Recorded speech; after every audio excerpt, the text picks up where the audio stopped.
ang tuhod mo, sir, pag ganyan, di ba? And anyway, kung hindi kaya, wala akong problema. More! Konti pa, Sir Joel, para mas maganda. Alright? Ayan. Huwag mo kayong mag-alala, sir. Parang Yakult lang yan. Yon! Kiss each other! Para naman natin sila. Thank you. Ano tayo maupo? Maraming salamat. Ayan, si Sir Joel, no, ibig sabihin, hindi siya talaga mahilig sa alak. Magandang, magandang style yan, di ba? Ng groom. Hindi siya mahilig sa alak.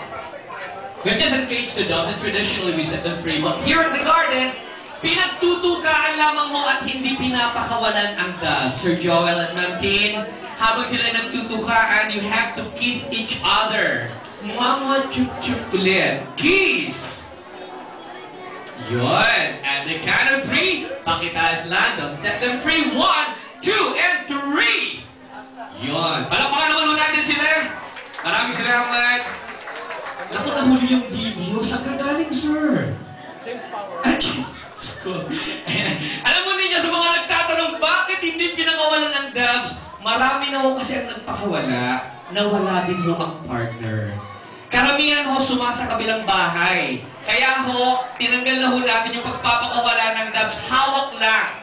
Pero sa paghawak, kailangan maganda ang hawak.